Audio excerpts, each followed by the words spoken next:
The first things I look at in a hotel, both when I'm evaluating our own hotel, but especially as I'm looking at new hotels that we're looking at buying, is you always look at the year that it's built. That's just a general metric for how much ongoing maintenance, things like that are going to be going on. Another big, obviously, and kind of obvious one is the key count. But the key count is really, really important because we're looking at the key count in relation to the metrics that come up on the STAR report, which is occupancy, average daily rate, and RevPAR. So we've seen hotels. I just looked at one and passed on it. It was 142 rooms. They've never hit over 60% occupancy. They just built too many rooms. Right?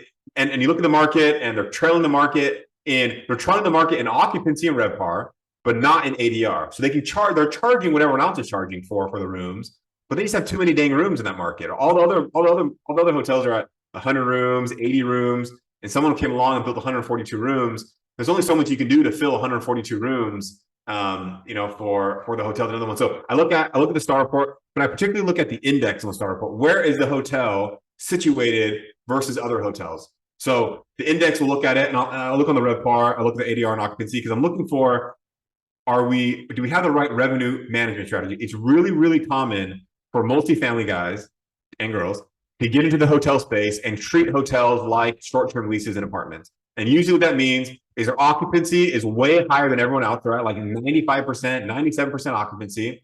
And the way they do that is they just drop ADR, right?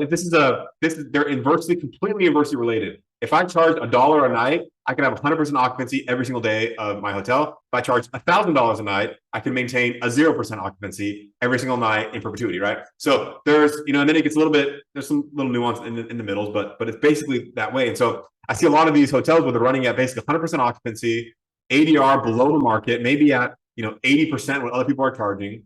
Their RevPAR might be equal though. So this is where RevPAR can sometimes be misleading in that their RevPAR, because their occupancy is higher than everyone and their ADR is lower than everyone, the RevPAR is probably still right around where everyone else is.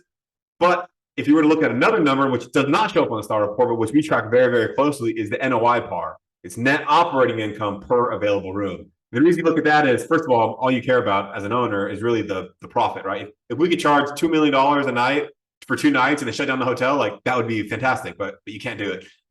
So what you do is, what I'm looking at is I'm looking at what are they charging? Are they not charging enough for the competitive set? If I see a Marriott hotel and there's no other Marriott hotels in their competitive set, and Marriott owns about 80% of the market share, and they're ranked 6 out of 7 on their ADR, I know that it is a grossly mismanaged hotel. We just bought one of these about a year and a half, 2 years ago now.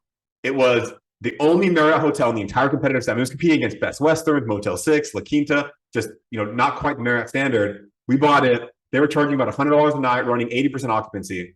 We went from $100 a night to $180 a night in 3 months and maintained like 73, 74% occupancy. It was just the same people stayed and they had all the Marriott stuff. They weren't willing to leave because they had all their corporate accounts and everything with Marriott. And some of these were actually like bigger law firm groups, which, the difference between $100, $180 a night for a multi-billion-dollar law firm is nothing when they're used to litigating in New York where they're paying $500 a night. So they stayed with us. We drove revenue by 60% within the course of 8 months, 12 months. And so those are the big metrics you're looking at, though. The index, specifically how is their ADR and occupancy looking like with the rest of the hotel? How old is it? Also, when the franchise was signed and how much longer they have in the franchise. So if you only have 2 years left in the franchise and you're talking to the franchise and they're not going to renew it, the value of that hotel just plummeted 30%, right? Or more, right? And so you're looking at those kind of things. A lot of what you're looking at when you get deeper than that depends on your business plan, right? If you're planning on adding rooms, then you're going to start looking at entitlements and zoning and all other kind of things in the land and any easements that might, come across that might muck up things. But the big things I'm looking at are when it was built, its key count, its STAR report, and then obviously it's financial.